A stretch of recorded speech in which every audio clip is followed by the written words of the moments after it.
Hallo, agus fáilte go trí seascad den program ag BBC Alba a bhí sa còideachd na Ballantyne ingandach an spòrs na Alba.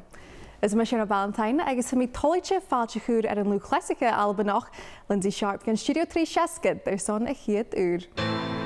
Ar program na heiche noch, géibh siad fachcail ar Lynsey múnaíochas úra síon dúil tilleadh a sé 3 bliana amach. Cluinnidh sin bhain oifigear leasachaidh son Camanachd Association, Kirsty Lobban, agus géibh sin tilleadh amach me géin skipper balcóise Annan Athletic, siad is 3 son faighinn suas go leasachaidh. Lynsey, welcome to 360. Thank you for having me. Now, there's so much to talk about because it's been quite a journey for you over the past few years. I mean, first of all, you are back competing since becoming a mum. How are you finding that? Yeah, it's been a real challenge to get back to this point, and I knew it would be, but it's probably been even harder than I thought.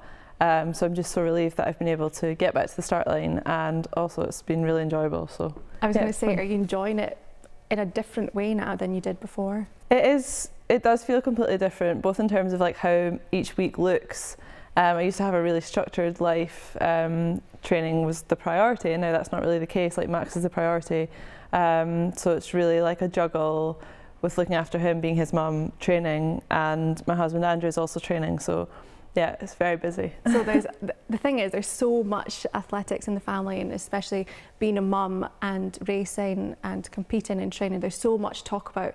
We need so much more time to do that, so we will do that further on in the programme. But for you and athletics, how did it come about in the first place? Because it's also kind of like history repeating itself, isn't it? Yeah, my whole childhood really was at the track.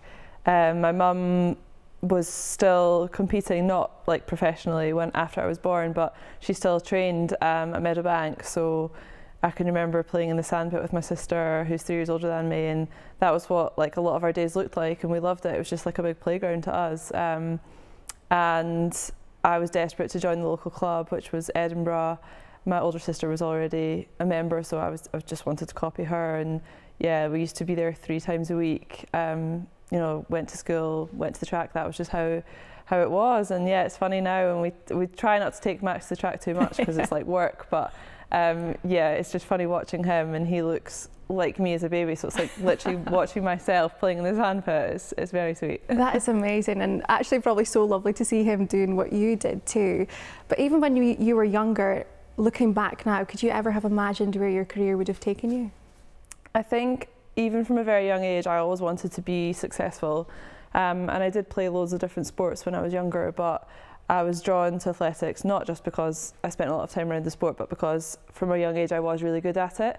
And I always had those dreams of getting to the Olympics and winning medals and making it to like that top in the sport, but I don't think I realised then how difficult it actually was. So to have gone on and to have achieved those things, sometimes it's easy to forget like how much you've achieved and how special it is to have been able to do that. Well, that's the thing for you, 2 Olympics, London 2012 and Rio 2016.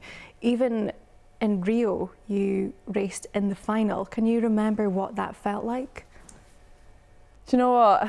I'll always say that there was nothing will ever beat the Commonwealth Games in Glasgow. And like Rio was incredible, to run in the Olympic final was amazing, but I can remember standing before it and saying like, is this it? Because I was so fortunate to have experienced a home Olympics in London and a home Commonwealth Games in Glasgow in 2014, and like the home crowd and just that environment will never be beaten. I was going to actually say, can you take us back to Glasgow 2014? Because that was a silver medal for you. Tell us what the atmosphere was like. Does it still kind of give you goosebumps when you think about it? Yeah, and I've only been back to Hampden a couple of times, but it doesn't feel like the same place, because it just, for me, like in those few days, it was just magical, and the track's of course not there anymore, so it feels like different, but at the same time, like that feeling coming down the last 100 metres is just like will live with me forever. And like I was out of the medals coming onto the home straight, and like the crowd is what pushed me to get into that silver medal position. So yeah, it was just incredible. You're giving me goosebumps even talking about it, because we even saw recently at the Commonwealth Games in Birmingham last year, Eilish McColgan, when she's coming through the end there. Do you still watch people now but even before you were back competing, remember how it feels? yeah, it's really hard to sort of put into words what that feels like. And I really wish that I'd stayed in the stadium to watch Ailish's race because I was down in Birmingham. And I've grown up with Ailish in the sport, but I had Max with me, so we couldn't stay. But that was, yeah, it was almost like reliving it because she experienced exactly what I did in 2014, and like it had the same effect on her. Like it spurred her on, and she got a medal, and yeah, it's just an incredible feeling. Which, yeah, it's just. I can't describe it. You can't, can you? But it's great hearing about it because it just shows you how special sport is. But even for you, what is it like, or what has it been like representing Scotland and GB? Yeah, we're in a really unique position that we have that opportunity to represent Scotland and to represent Great Britain, and it's funny trying to sort of explain that to people like from other countries. But both are extremely special. I think the Commonwealth Games will always have a special place in my heart, especially with the history of my family. Both my parents competing in the Commonwealth Games. Yeah, because your dad, was it 5 that he... Oh, you're putting me on the spot now, I'm not sure. I can't remember if it was 5, or he's definitely got Commonwealth Games medals, doesn't he? Yeah, And your mum competed too. Yep, so they went, I hope I'm right, they both went to Brisbane Commonwealth Games. So yeah, it's got a really special place in my heart, and especially with it being in Glasgow in 2014, like I just feel so fortunate to have been able to experience that. And probably the build up to that too, was it just incredible? Yeah, I had actually been like injured and ill in the lead up to it, so it was really hard for me to kind of like enjoy the build up, but maybe that's what made me sort of stay focused on and not get too distracted by everything that was going on, is that I just had a very simple goal, and that was to get out there and compete and medal. And you did. Which was amazing. Honestly, it's great hearing about your career, and like I say, there's plenty of time to hear more about it throughout the programme. Well, hashin an nish Albannach Lynsey vo Kirsty Lobban, a chéad oifigear leasachaidh is on Camanachd Association. Ha Kirsty g-sabaid with a dochas in a heichgus in 3 uur, agus Camanachd gamis gem an ban a bhith an in Alba.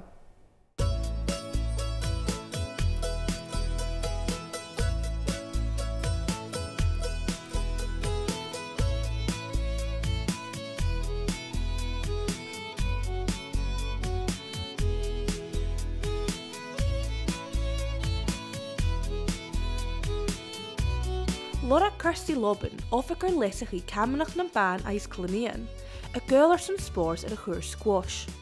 Faighinn buanachí oigri, mus dug jealous do horman a leasachaidh do borraní hadis at a bit. As I say, I have an older brother, and I can always kind of remember when we were younger in the school holidays, we would always be dropped off at the local sports club in the morning and then picked up in the afternoon, and from the morning to the afternoon we were always just picking up a racket.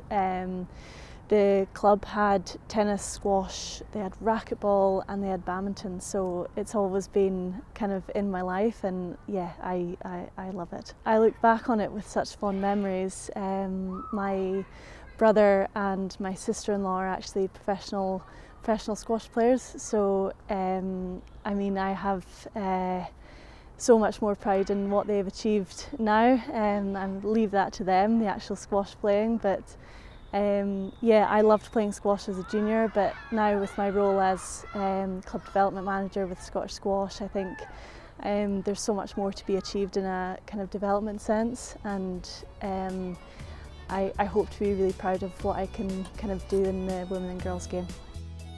Ha Kirsty Cuideachd na oifigear leasachaidh an squash na Alba. Far a bhfuil náchas gon Cuideachd na lùth-chleasaiche in gem a bhith. Scottish Squash had put out the Women and Girls post in January 2020 with a kind of initial investment from Sports Scotland to the development side of the organisation. And Scottish Squash really wanted to put some real focus towards unrepresented groups. One was women and girls, and one remit was to cover young people as well. So I think when the opportunity came about to do the job, I just snapped it up because I was a squash player growing up as a junior. Hopefully it's kind of benefited my knowledge in being staff as well. yeah, I think, well, I like to think that I know the game quite well, and my brother likes to remind me that I can't play as well as he can. But yeah, I love it, and yeah, I'm excited to see where it can go. Och Chiún Gurridge, cha Kirsty Anamachúch mar a chiad oifigear leasachaidh com an Camanachd Ban, agus hair bhith mun chumas ag Camanachd. Hugely excited. I think for the Camanachd Association to release this role, it really shows a great kind of vote of confidence for the women and girls game. All I can kind of see the direction that the role is going in is just to kind of engage more women and girls in the game. I think predominantly it's been a male game in the past, but hopefully with this remit now I'm hoping to kind of change that, and I guess the sky's the limit in terms of women and girls shinty. So my role specifically is based around the communities and clubs that shinty kind of plays out of. So initially I want to try and get into as many of those clubs as possible to meet all of the people that have established the game in their community. And then again, it's really just about trying to engage as many women and girls in the sport as possible, trying to raise the profile of the game. And I'd like to do that also within partnership with the Women's Camanachd Association, who have already done fantastic work in the women's game so far. Bliadhnaichean mian na Alba, ha Kirsty noch is lentinge rood a leasachaidh game, agus bara chorman a horsta lùth-chleasaiche nog. There's always that difficulty with kind of city sport where there are so many options for kids to get involved in whatever they want to. But I see a lot of benefits to playing the game. You're outside, you're creating relationships within your team, and you know, we all know the benefits of sport to your health and your mental health as well. So you know, I think that may be a factor, but I definitely don't think that that playing shinty should be a barrier because of all of the other options that are out there. I think shinty is a fantastic sport within itself, and I would just encourage anybody to have a go. I think I feel really lucky just to be somebody that's I guess trying to get as many women and girls involved. I could speak all day about, you know, the benefits, and I guess I can only talk from my own experience in that I was very lucky to be able to have the opportunity to play sport from a very young age. And I think what I try and do when I go to work is that I try and create opportunities, you know, across the country that anybody can get involved in. And that's what drives me to create as many opportunities I can for young girls and women out there.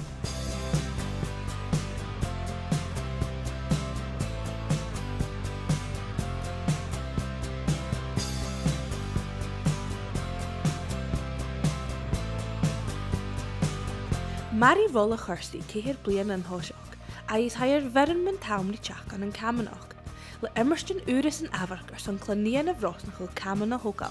I think there's a huge amount especially with the shinty role, with it being the first of its kind. I think the sky's the limit in terms of what can be done. There's a fantastic project coming up for shinty next year where we're hoping to bring a group of girls to the States to really kind of inspire and hopefully inspire the next generation of shinty players as well.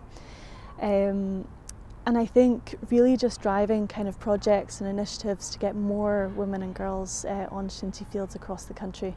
And I really do believe that, you know, anything's possible. I would just encourage anybody out there to watch sport, play sport, be as active as you possibly can be. It's given me so much, and I think, well, I hope that you can kind of hear my passion when I talk about it. You know, the relationships that I've created and still have through playing sport as a junior, and yeah, as I say, I just hope that I can kind of give that back and give young girls and women the opportunity to do what I love doing so much. Lynsey, how important is it to have people like Kirsty flying the flag for sport and creating so many opportunities for younger girls and women to get involved? Sport was a massive part of my life growing up, and as she said, like I feel really fortunate to have been able to have sport in my life from such a young age, and it's added so much to my life. It's made me the person I am today, and those different opportunities in different sports are so important for young girls. And it's great even just hearing somebody so passionate about a sport that you maybe haven't seen so much about. Yeah, and you know what, actually since moving to Stirling I've realised that around that area there's actually such a variety of sports, which is brilliant, because there's sports like curling so near our house and rowing that perhaps, you know, like children living in the cities might not have direct access to. So I'm actually really excited to bring Max up somewhere that has such a variety of sport. I was going to say, we see Max doing all these different sports now. Yeah, different sport each night. I love that, but let's actually get into Max and life as a parent, because for you, athletics was what you were focused on. It was kind of your whole life, wasn't it? What was then the shift that made you change and decide to start a family? It's something that had been in my head for a few years, but I had always said that I didn't think I would be the person who would be able to have or wanted to have a child and return to sport. Yeah. I was very much of the opinion that I wanted to have an earning career and then finish that and then have a child. But I think COVID actually changed a lot. We had a lot of time to spend at home and think about what was important in life, and I think a lot of people's priorities changed and thought, like, when competing was taken away from us, it was like, it is important, but it's not like the be all and end all. There are other things in life, and yeah, I always wanted to have a child, so yeah, that was what we decided to do. What about your kind of shift in training? How did you cope with that, and what did you do differently whilst you were pregnant? My training load was actually really the same up until the point that I found out I was pregnant, which is quite interesting, because I get a lot of messages now asking for advice on like what training you should do when you're trying to conceive or anything, and I have to say, like, I didn't do anything differently. But afterwards I was very cautious, and I tried to take advice from people, but everyone's advice was that, you know, listen to your body and do what you think is right, and if in doubt, do less. So I ran up until about 24 weeks, but then it was just too uncomfortable, so I did a lot of swimming, gym and things like that, and a lot of it was more just for my mental sanity and mental health, really, to just keep exercising, because it's good to exercise every day, and did a lot of walking and stuff as well. I thought it was really interesting on your Instagram, you kind of documented quite a lot of your training, what you were doing during that time, and even just kind of adapting to weights and everything I personally found really interesting seeing you do that. Yeah, I found when I found out I was pregnant that I wanted to see what other people had done when they were pregnant, exercise-wise, and I didn't really find much out there. I think people are reluctant to share that because they don't want to give people advice, because everyone is different and everyone has such a unique experience of pregnancy. So I was just very careful in that this was my experience of it, but everyone's is different. But yeah, I think people really enjoyed seeing that, and I think it's amazing what the female body is able to do as well. And I was really happy with how I was able to train through it all. And probably helped so many people that maybe didn't even kind of reach out about it. They would just see that, and then it would help them going through the same thing. But also for you, I know things were quite difficult after the birth, weren't they? Because Max was 6 weeks premature. How was that time in your life? Because at that point, athletics isn't even a thing, is it? Yeah, that was really like a world that we knew nothing about. Like, everyone tells you to, you know, like, do hypnobirthing classes or like read about like different methods of labour or whatever, but no one, it was just never mentioned, like premature, neonatal and things like that. And so we found it really tough to be thrown into that world. And for the first, like, he was in hospital for about 3 weeks, but probably for the first 3 months, to be honest, it was really difficult. And I'd say, like, I struggled a lot with like dealing with that, and I'm really lucky that I had Andrew there to help me through that. But yeah, it was a really tough experience, and I think it's made us really strong as a family unit, and it's made me probably a different person now than I was before. But yeah, just really proud of how strong he is now, and you really never know that he was 6 weeks premature. I know, it's amazing, and it's incredible when you look back at what you went through to where you are now. Was there a time during that period where you thought, athletics isn't even, I don't even want to consider that in the future? Or was there a turning point through that kind of recovery where you thought, okay, now's the right time? Yeah, I'd pretty much said from when Max was born that I wasn't sure whether I wanted to come back to athletics competitively. Like I knew my life would change beyond recognition, and I knew that my priority was always him. And so yeah, it was probably after Christmas time, so probably about 3-4 months, that I thought, you know, like I am still me and I still have goals, and a lot of it was that I wanted to show Max that a female can have goals career-wise, but can also have goals of wanting a family. That's amazing. And look at you now. But you also had the big issue of a sacral stress fracture, which before reading that about you, I didn't even know what that was. Can you tell us what that is, how it comes around, what you went through at that time, recovery? Yeah, so I had a grade 3 stress fracture in my sacrum, which is sort of on like your pelvis. And that happened about 6 months after I'd had Max. Wow, so you were back training at that point? Yeah, and I was really looking forward to, like, I felt I could have qualified for Commonwealth Games. Training had been going really well, but it was only kind of after speaking to some other female athletes that had children that it's actually quite common. And it's something, I believe, to do with the hormones when you stop breastfeeding, because your body produces a lot of relaxin. So there's just a lot of things going on in your body that you don't know. And like looking back, I don't know really what we could have done differently, because you don't know like inside structurally and hormone wise like what is going on in your body. So yeah, I think we've done a lot of things since then to make sure that I'm really strong. So yeah, it's been good, and I've definitely taken like the long approach to coming back to competing, but it was worth it to be able to compete indoors. Was it harder coming back from childbirth or the fracture? The fracture, definitely, which I think surprises a lot of people, but I think as well, hormone-wise, after you have a baby, like some things feel, it's really hard to describe, but some things feel easier. So like my aerobic fitness was actually better after childbirth than it was before. It's just crazy, like the amount of changes there are, but the stress fracture was really hard to come back from, especially because mentally I felt like I had made really good progress in training and I was kind of back to square one. But yeah, it's been a long road back. A long road back, but it's amazing seeing what you've been through and where you are now. And just tell me quickly, are there any other athletes who you are in contact with who you kind of share your mum stories and what you go through and getting back to fitness and everything? Yeah, I mean, when I was a few years younger in the sport, there wasn't many females having children returning to sport, and in the last sort of few years, both internationally and within the UK, there's been a lot of athletes doing that. So the likes of like Shelley-Ann Fraser-Price and Alison Felix are obviously massive role models at the top of the sport, but there's a few girls kind of like around my age in the sport that have also had children, like Emily Diamond, a 400-metre runner, so we're always texting each other. Like, she's a few months behind me, her baby's younger, so she's asking me questions like, how did you do this, how did you do that? So it's really nice to be able to share that with other people as well. That's amazing, and you'll help so many more people who are kind of wanting to go through the same thing, so it's brilliant to see. Thank you. Now in Talman in Nish, Cluinnidh vo skippen balcosha guma ur an Iona na Alba. Here Annan Athletic skippen them banner van and a dèidh leasachaidh le amas corm a horsto chlannian es bornich and skire balcosha chluich. And ish had skippe faighinn refine suas leasachaidh.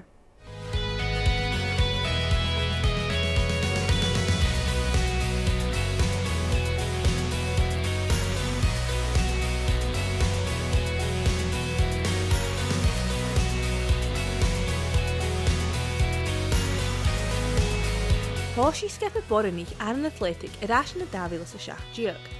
In thosioch mar atje van een buren bornich wie còmhla faighinn a is gemmichin chartil chluich had na bliadhnaichean. Han clubber ahrachel gemór van Noorsin, le aravan a fast fat na hoonje.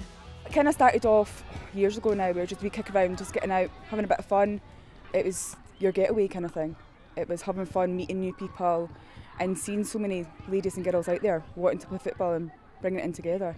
I used to stay about an hour away from here, but there was no local teams, so I came up here to join, and I've since moved up this area.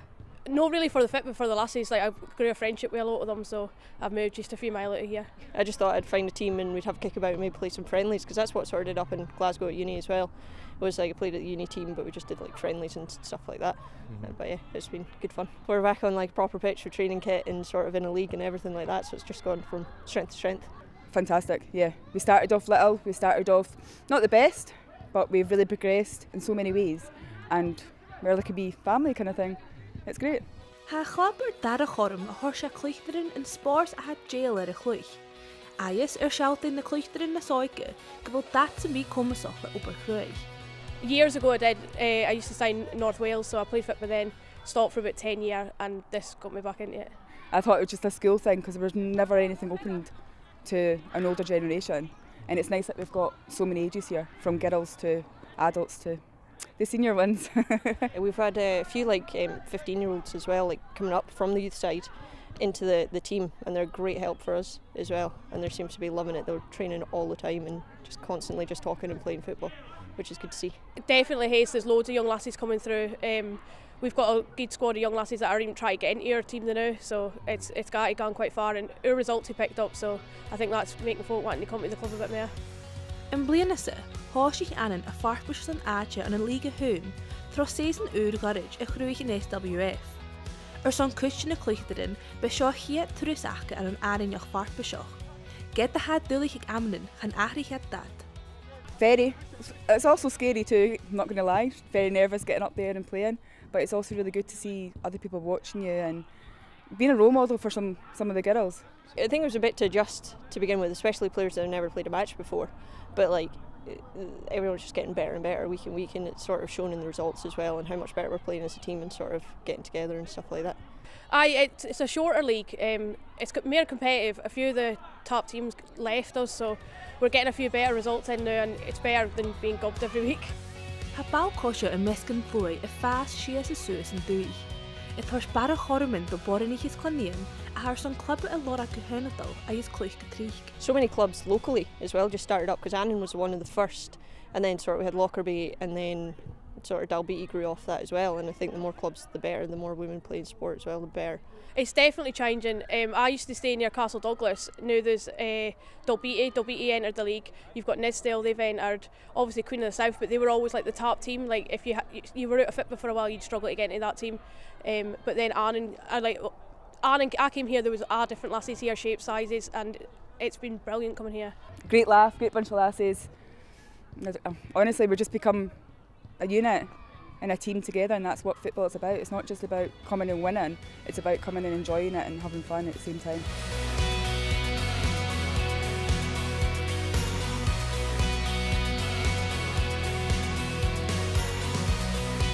Bí clubichin inadal mar Annan I thuirs barach na gemichin farpaisiúla na cluichtar an achga.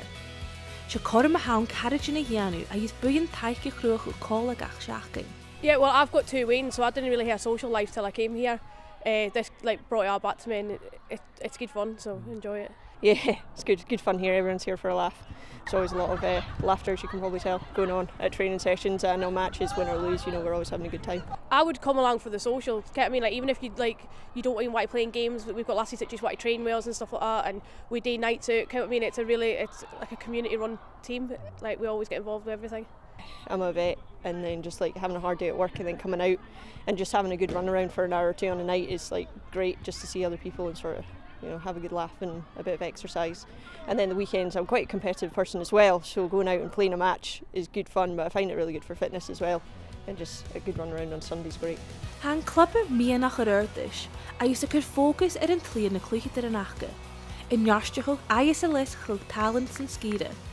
She clubbe had an Annan Athletic had dolvo njarst gun njarst. Honestly, I can see us going really far, considering where we were last league to where we are now. It's amazing achievements, so just keep going on, and yeah. We're lucky that we've got like the men's team, and we're able to like play here, and then they've got a good like community support as well, and like there's a lot of funding that's coming in and helping out, but I think we can grow and hopefully win a league.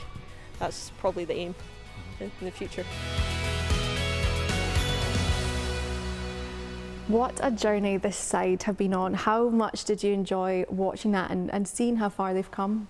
Yeah, I think it's incredible. I think, you know, to see the growth in women's football over the last few years has been incredible. And I think what's so cool about that is that there's lots of youth teams, but to see a team that has people of all ages enjoying themselves is incredible, and there's a real community feel to it as well. There is. It's so lovely to see, and seeing too just how much they enjoy their football as well. But for you, there's been a lot happening. You in January had your first race for the first time. Was it 3 years and 3 months? September 2019. How did you feel beforehand? I've been waiting for that moment for so long, and there was definitely times throughout that 3 years when I had injuries or had Max that I thought, I don't know if I want to do this, I don't know if I'm capable of doing it. So it was just so nice to make it to the start line, to make it to the finish line in Glasgow, to win the race and to have Max watching as well. It was really special. I was going to say, what was it like having your family there, like you say, Max and your husband in the Emirates arena that you love so much, watching you win that race? It was just so special, and I tried really to just focus on like the race, but it was really hard to not get excited about the fact that like I'd finally made it back and that Max was able to see his mum competing, which I'm sure he won't remember, but to have those memories and those pictures and videos of him watching me compete is really special. Did you even get onto the track and like have a wee look to see where he was? I tried it. I was like, Andrew, please keep him out of the way, because if he sees me, he would get excited and want to come and see me. So Andrew was really good in like letting me have that time of like, because essentially it's work. So yeah, I tried to stay focused on the job. Good, and you got the job done, which is incredible. Has your mindset shifted now? Do you feel different when you're racing? Racing actually feels really similar. I think the biggest change is like my day-to-day life was so centred around me. And I spent so much time like sort of relaxing during the day and recovering, and I just don't have that anymore.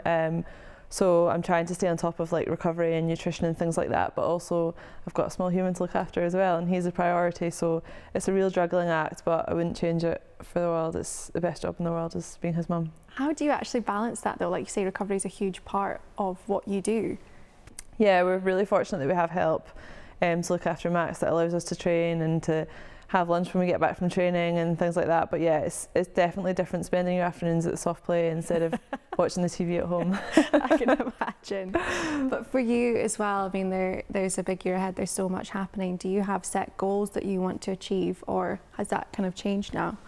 Yeah, my goals used to be very structured and set and planned in advance, but I'm really only doing this for me now. So just kind of taking each week as it comes and just ticking off the weeks of training and just making progress each week and each month. And does it feel strange not working in that Olympic cycle like you did for so long? Yeah, it's taken me a long time to adjust to that, and there were points in this journey back that I would say, you know, I don't want to do this if it's not going to be the same as it was before, but I kind of had to change my mindset and say, if I'm going to do this, it's not going to be the same, and that has taken a lot of adjustment, but I'm happy with where I'm at now. Good. And also, as we record this, it's the week of International Women's Day. Even if we just look at some of Scottish athletes who have been smashing it around the world, Eilish McColgan broke a British record at the weekend, Paula Radcliffe's from 2002 in the 10,000 metres, Laura Muir won gold at the European Indoors. What is it like seeing these women that you've trained with for so long going out there and flying the flag for Scotland too? Yeah, we're really fortunate in Scotland to have so many incredible female role models, and it's definitely inspiring to watch everyone doing so well. And I've grown, especially Eilish, I've grown up in sport with Eilish since we were really young, and she's had quite a sort of steady progression through the years, and it's just so brilliant to see her get that record. And you're one of them too, Lynsey, because you've done so much for women's sport, and especially coming back as a mum. But just tell me, as we get to the end of the programme, how would you sum up your career, just looking back on it? Even though it's not finished, there's still a lot to come, but what would you say looking back on it?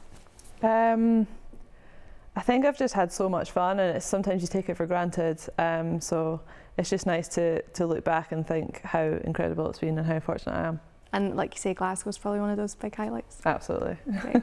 Well, thank you so much for joining us this week. It's been so great to hear all of your stories, thank you, everything that's happening, and we wish you all the best with everything coming up. Thank you. Well, sinna airson in noch in a h-Aon, the manager Bonnie Spartans Debbie McCulloch colorroom sin studio. Gyda nuair sin, Jen Keenshaw go bhfuil sibh lengthen BBC Alba ecals gon cael sibh program san bí de trí seascad. Hí sin sibh in áhuras.